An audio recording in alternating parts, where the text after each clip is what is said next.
나서 마지막 시간입니다. 하나님께서는 요나에게 한 가지 사명을 주셨죠. 우리가 1장에 보면 알 수 있듯이 그것은 바로 아수르 니느웨로 가서 나의 심판의 메시지, 하나님 메시지를 전하라라는 것이었습니다. 그런데 요나가 어떻게 합니까? 요나가 하나님 말씀에 순종합니까? 그렇지 않죠. 요나는 하나님의 낯을 피하여 니느웨의 반대쪽, 그러니까 니느웨 반대쪽, 완전히 반대쪽인 다시스로 가는 배를 탔던 것을 우리가 알 수 있습니다. 근데 이때 하나님께서 도망가는 요나를 어떻게 하십니까? 끝까지 추격하시죠. 추격하셔서 결국에는 그를 다시금 사명의 자리에 세우시는 그 하나님의 모습을 우리가 보게 되는 것입니다. 이때 하나님의 방법이 무엇이냐면 큰 물고기를 준비하는 것이었습니다. 그래서 이 큰 고난을 만났던 그 요나가 그때서야 드디어 하나님께 기도하고 회개하고 이제 사명의 자리에 서겠습니다라고 얘기하는 것을 우리가 알 수 있는 거죠. 여기서 우리가 발견하는 하나님은 어떤 하나님이십니까? 그것은 바로 자신의 백성을 하나님의 열심, 그분 스스로 열심으로 하나님의 백성을 만들어가는 분이라는 것을 우리가 알 수 있죠. 성경에 많은 믿음의 사람들 보면 실상은 그들의 열심이 아닌 것을 알 수 있습니다. 자기들, 그러니까 우리가 성경에 나오는 의인들이라고 하는 많은 사람들, 믿음의 사람들은 자신의 열심이 아닌 하나님의 열심으로 만들어진 사람들이라는 것입니다. 자신이 한 것이라고 생각했죠. 그런데 결국에 나중에 고백하는 것이 무엇이냐면 바로 하나님의 열심이 바로 나를 이 자리에 있게 만들었다라고 고백한다는 것입니다. 이것은 저와 여러분의 삶 또한 그렇다는 것입니다. 내가 믿는다고 생각했고 내가 이 자리에 있다고 생각했지만 그런데 신앙의 인격이 깊어져 나중에 고백하는 것이 무엇입니까? 그것은 바로 모든 것이 바로 다 하나님의 은혜였다. 이것을 고백한다는 것입니다. 어찌됐든 요나는 다시금 사명의 자리에 서게 되는 거죠. 그리고 자신의 사명 감당하는 모습을 보여주게 되는 것입니다. 그래서 우리가 지난 시간에 살핀 것이 무엇이냐면 요나의 순종과 이 아수르 니느웨의 회개 이 두 가지를 우리가 살폈습니다. 첫 번째, 요나가 어떤 자세로 사명에 순종하는가 보면 자신에게 주어진 사명의 길을 완벽하게 걸어가느냐, 그렇지 않은 것을 보게 됐던 거죠. 요나의 순종은 완전한 순종이 아니었다는 것입니다. 요나는 사명의 길을 가야 하는 말씀 선포의 여정의 길을 어떻게 합니까? 하룻길만 가는 겁니다. 단 하룻길만 가는 모습을 보는 거죠. 그런데 하나님은 어떻게 하시냐? 다시금 요나를 완벽하게 순종하지 않는 요나를 책망하시거나 심판하시느냐? 그렇지 않으시다는 것입니다. 그렇지 않으시고 하나님께서는 그 완전하지 않은 요나의 순종을 통해서도 하나님께서는 역사하시는 것을 우리가 본다는 것입니다. 이것이 참 인상적입니다. 하나님 완벽한 순종을 통해서만 일하실 것 같지만 실상 그렇지 않은 거죠. 많은 믿음의 선배들, 조상들을 보면 어떠냐, 완벽한 순종을 했던 인물들은 사실은 많이 볼 수 없다는 것입니다. 그리고 대표적으로 믿음의 조상이라고 하는 아브라함 있잖아요. 아브라함 보면 처음에 하나님의 음성이 들리지 않습니까? 너는 본토, 친척, 아비 집을 떠나 내가 내게 지시할 땅으로 가라. 그렇게 얘기하십니다. 근데 그렇게 얘기했을 때 그때 아브라함 했던 반응, 그리고 아브라함이 취했던 삶의 모습이 무엇입니까? 그가 완벽하게 순종합니까? 그렇지 않죠.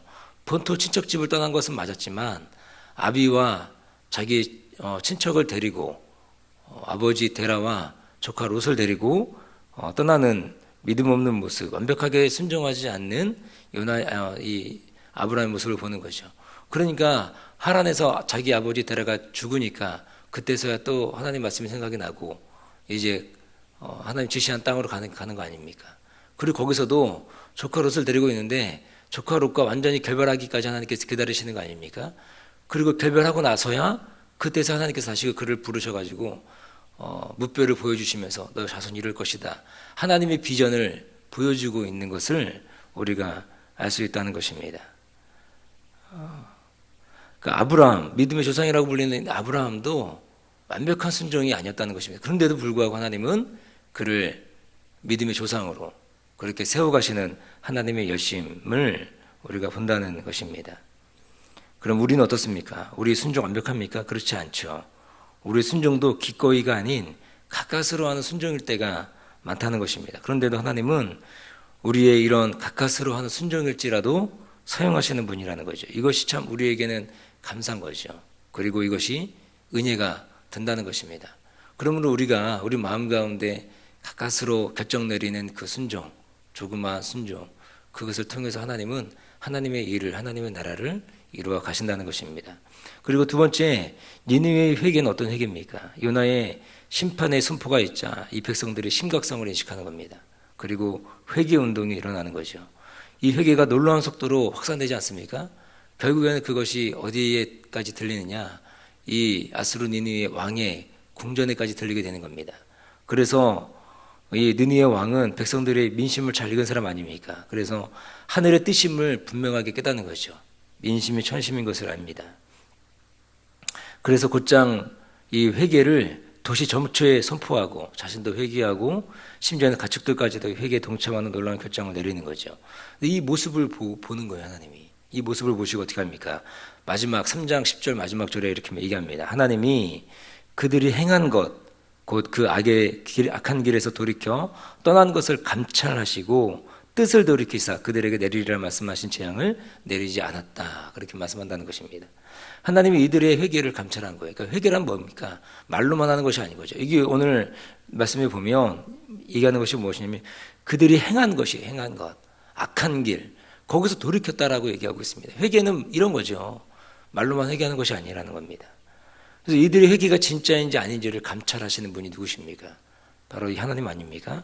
그리고 말씀대로 그들의 모습이 진짜 회개하는 모습, 그 모습을 보이니까 하나님의 뜻을 돌이키고 말씀대로 재앙을 내리지 않는 모습이라는 것입니다.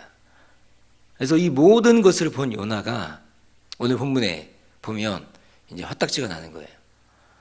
망해도 너무나 당연한 이 아수르 니느웨가 자신이 전한 심판의 메시지를 듣고 이 회개한다는 것, 그리고 이 회개를 하나님이 보시고 심판하지 않으시는 그 모습을 보고 뭡니까? 화가 나는 것입니다. 그래서 1절, 오늘 4장 1절은 이렇게 얘기하는 것입니다. 요나가 심히 싫어하고 노하여 이렇게 얘기하는 거예요. 하나님이 아수르 니느웨에 마땅히 당연히 심판을 내려야 되는데 그렇게 내리지 않는 하나님의 모습을 보고 마음 가운데 아주 심히 싫어하고 노하는 이 모습을 요나가 보여주고 있다는 것입니다. 여기서 싫어하다의 히브리 원어의 뜻은 무엇이냐면 산산조각으로 깨뜨려져 상했다, 상함. 그러니까 산산조각 낸 그렇게 마음이 상해 있는 그 마음을 의미하는 것입니다. 요나의 마음이 무엇이라고요? 마음이 깨뜨려져 상했다라는 것입니다. 그러니까 하나님이 행하는, 하나님이 역사하는 그 일들을 바라보면서 요나의 마음이 그렇다는 것입니다. 그러니까 이 마음이 어떤 마음이에요? 하나님을 도저히 이해하지 못하는 그 마음이 바로 요나의 마음이라는 것입니다. 여기서 도저히 이해할 수 없는 하나님의 마음, 하나님의 속성, 하나님의 성품, 그것이 무엇입니까? 그것이 바로 2절 하반절의 말씀인 것입니다. 뭐라고 되어 있느냐? 주께서는 은혜로우시며 자비로우시며 노하기를 더디하시며 인애가 크시사 뜻을 돌이켜 재앙을 내리지 아니하시는 하나님이신 줄을 알았습니다. 그렇게 요나가 얘기하고 있는 것입니다. 그러니까 요나는 하나님의 속성, 하나님의 마음을 잘 알고 있죠. 그래서 자신이 말씀을 선포하며 너무나도 악한, 자신의 생각이 구원받으면 안 되는 아수르 니느웨 백성들을 구원하실 것을 알았어요, 몰랐어요? 요나가 알았다는 거예요. 어떤 하나님이기 때문에? 은혜로우시고 자비로우시고 노하기를 더디하시고 인애가 크신 뜻을 돌이켜 재앙을 내리지 않으시는 그 하나님, 이것을 요나가 알고 있다라는 거예요. 알고 있기 때문에 요나가 어떻게 합니까? 오늘 본문에 보면 뭐라고 얘기하느냐? 그래서 자기가 빨리 다시스로 도망했다. 그 하나님을 잘 알고 있기 때문에 빨리 다시스로 도망했다라고 얘기하고 있다는 것입니다. 이런 요나의 태도가 무엇입니까? 하나님을 지식으로는 알고 있는 거예요. 그러나 하나님의 마음은 알지 못하는 모습이라는 겁니다. 지식적으로는 알고 있는 거죠. 신학교 들어가면 배우는 것이 조직신학 가운데 배우는 것이 하나님의 속성에 대해서 배우거든요. 하나님 어떤 분이신가? 하나님의 속성. 하나님의 속성은 공의적 속성과 비공의적 속성이 있다. 그러면서 쭉 배우는 것이 이건 마찬가지 아닙니까? 요나가 하나님의 속성, 하나님의 성품에 대해서는 알고 있는 거예요. 어떤 하나님이라고요? 은혜로우시고 자비로우시고 노하기를 더디하시고 인애가 크신 하나님.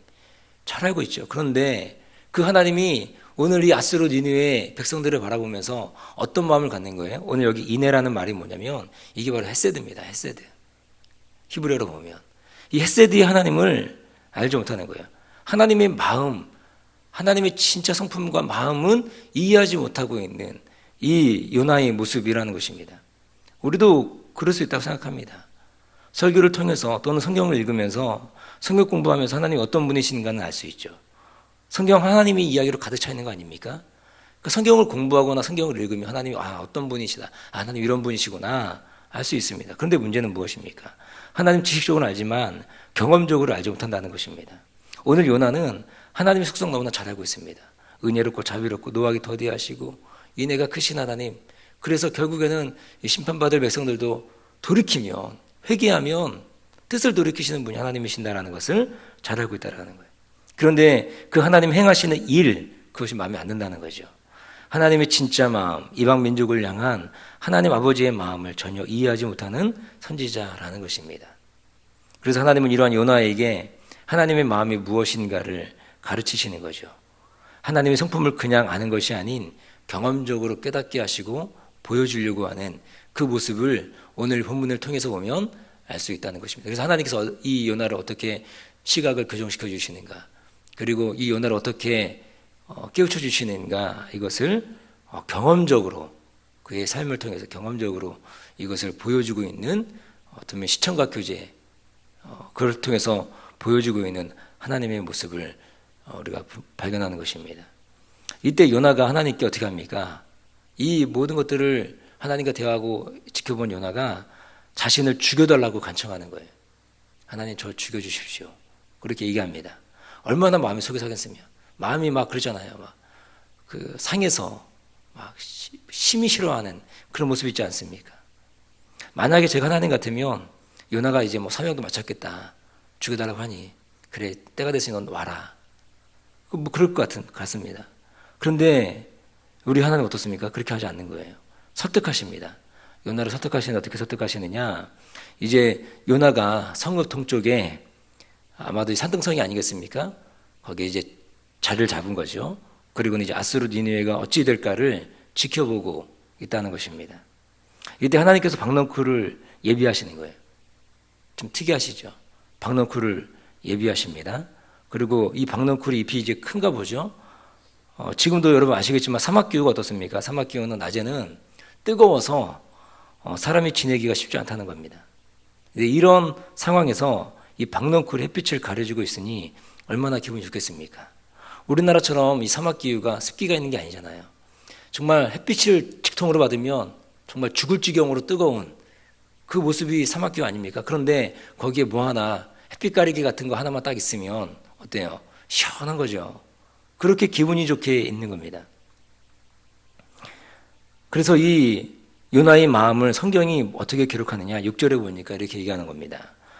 하나님 여호와께서 박넝쿨을 준비하사 요나 위에 가리우게 하셨으니 이는 그 머리를 위하여 그늘이 지게 하며 그 괴로움을 면케하려 하심이었더라. 요나가 박넝쿨로 인하여 어떻게 했습니까? 심히 기뻐했다. 이 박넝쿨 하나로 인해서 정말 너무나 마음 가운데 기쁨이 있는 이 요나의 모습. 요나가 마음이 심히 괴롭지 않았습니까? 그런데 이 박넝쿨 하나 때문에 그 심히 괴로운 마음, 마음이 갈갈이 찢겨져 있는 그 마음이 그냥 이 박넝쿨 하나로 기분이 심히 기뻤다.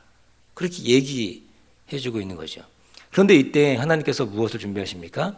벌레를 준비하시는 겁니다. 그리고 요나가 그 기뻐하는 박넝쿨을 갉아먹게 하는 겁니다. 그리고 박넝쿨은 어떻게 합니까? 바로 시들어 버리는 거죠. 햇빛을 받으니까 시듭니다. 그리고는 어떻게 합니까? 그 시들게 한 것이 아니라 이제는 뜨거운 동풍을 하나님 보내시는 거죠. 성경에서 보면 뜨거운 동풍, 그러니까 동풍이라는 것은 아주 뜨거운 바람이거든요. 그러니까 사막에서 불어오는 바람, 이것을 동풍이라고 하고, 서풍은 어떻습니까? 서풍은 지중해에서 불어오는 시원한 바람, 비를 몰고 오는 바람, 이것이 바로 이 지중해에서 오는 바람, 서풍이거든요. 그런데 하나님께서 어떻게 하시느냐? 뜨거운 동풍이 불어오게 하는 겁니다. 그러니까 동풍이 불지 않아도 뜨거운 판에 이제 진짜 뜨거운 바람을 만난 거죠. 요나에게 불게 하신 겁니까? 그러자 요나의 즉각 반응이 무엇이냐? 요나가 다시 한번 또 자기를 향하여 이렇게 얘기합니다. 요나가 스스로 죽기를 구하여 뭐라고 합니까? 사는 것보다 죽는 것이 낫습니다. 다시 한번 죽겠다라고 얘기하고 있는 이 모습이라는 겁니다. 정말 말도 안 되는 반응을 보이고 있는 거죠. 이러한 요나의 반응에 하나님 어떻게 하십니까?